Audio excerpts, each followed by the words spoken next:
ঈদের পরের দিনে আসা লাগে। কেমন না তুমি আমার বাপের নামে আমার কাছে এলে কথা কইছো কেন? ভাইয়ের বউ খারাই আছে গল্প শুনিচ্ছে আমাকে আন্দা বাড়ির কোনো খবর নাই তা খামো কখন আমার খিদে লাগেনি। ভাই বউ জান দেখছে তুমি কাল সকাল পর্যন্ত খার পাবা। আশে সাথে তোদের দেশে একগুলো পোকালা লেচু ধরে দিছে লেচু খাচ্ছি। দোষ না থুলেও দোষ। তুমি কি কইলে আমার সেটা কথা আমার নামে অভিযোগ দিলে তোমার বউ। কি খবর কেঙ্কা আছো? কি খবর? কিছু না, কহা নাই বলা নাই, তোরা কখন এলো? আচ্ছা দুপুরে এটা তোমার ভাইয়ের কথা? শিমুল তুমি কি না আসে তো মানে তোমাকে কয়ে আসা লাগবে? তো মা কয় আসা লাগবে?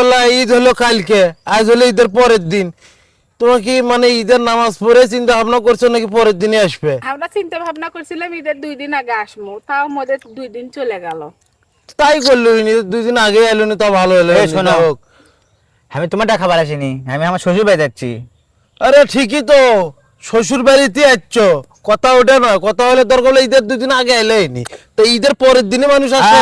আমার তো লজ্জা শরম না, ঈদের আগে আসমা আমি, ওই জন্য আমি ঈদের পরের দিনে তোমার এত লজ্জা শরম ওই জন্য ঈদের পরের দিনে আসছে। মানুষ জিনিস কি করবে?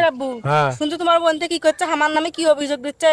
আমি সেই সকাল থেকে রান্না বাড়ি করলাম, এই গরমের মধ্যে আমার মাথা ব্যথা ধরছে, আর আমি রান্না করে খিলালাম। এখন কয় কি তোমার বোন কয় কি যে হলো তোমার ভাইয়ের বউকে মামাগরের সাথে গল্প করিচ্ছে, এটি এসে আমার দাঁড় হয়ে আছে রান্ধন বাদ দি।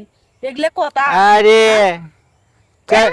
না কয় আমি না না, তুমি তো আচ্ছা মানুষ, তুমি খায়া দাও, তুমি এই ধরনের কথাবার্তা কও। কে খাওয়া আমি তো কখন খাওয়ালে? তুমি তো আচ্ছা লোক, বগরিয়ার মানুষের এমনি কয় না যে সেই ঝগড়িটু।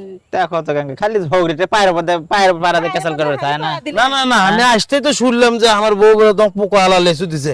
আরে বাড়ির সবাই লিচু খায় মনে করো যে, তাও তোমরা বগরে থাকো দেখে আমার বউ কোসে যে নাই আপারা দূরান্ত থাকে নিয়ে আসে। বোনটা আসলে একটা ঘাউরে লোক, জানো, রোগ টেরা লোক। এই লোকের সাথে আমার ননদ কিভাবে সংসার করি এই শিমুল, আমি হলো তো মাথা দুঃখের পালে। তোমার বউ কিন্তু মুখ সামলে কথা কবার কও, বুঝছো? আরে আমার বউ খারাপ কি করছে? ঠিকই তো করছে। এলে মোট গ্রেঙ্গে আশাই হইল, আশাই ভুল লাগছে তো কইলে আমি ঈদের পরের দিনে যাব। আমি তো নিজেও দেখি যে আমার বোনের সাথে তুমি গায়রামো করো। ভাই চুপ চুপ।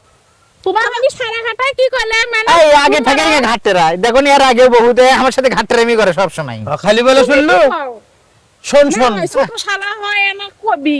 তেমন না, আরে বেশি ঘন ফেদরাই, খুবই ফেদার পারে, খুব ফেদার পারে। ঝগড়ি রংপুরে মানে ঝগড়ি। এসপি ঝগড়ি লোকলে উই না পেটুক মানুষ, ওকে না আমার খাবার না দিস নাই, কিন্তু ওকে না খাবারে না বেশি বেশি দিস। সাদার বাড়িতে মানে মানুষের বাড়িতে গেলে ওইরকম করা যায় না, তাহলে মানুষ খারাপ করে। সাদার বাড়িতে গেলে কখন খাবার দিবি না দিবি। ভূগোলে সকাল 6টার সময় ভাত খায়, তুই ফজরে উঠে হ্যান দিস, নাহলে আমার ডাক দিস। আমি পাবো না, লেলে ঝগড়া মানুষে কঙ্কে করে ঝগড়িতে মানুষকে আমি অঙ্কে করে খিলা না হয় কি করবো আচ্ছা হোক, এখন কি করবে? এখন না তো আমার বোনের অসুবিধা হয়ে যাবে, বুঝুনি? বাইক গেলে কি লেবি? শোনা, তোমার বউনে কয়ে যে হলে ভালোভাবে যেন থাকে। আচ্ছা আমি সেটা তো কয়ে দিস। কি হচ্ছে মামা? তোমাকে এত সকলে মিলে হই হই করিছো, সেই বাড়ির মোড় থেকে শোনা যাচ্ছে। আরে আম্মু আর কয় না, তোমার বাপ এমনি ঘাটটারা ঘাউরে।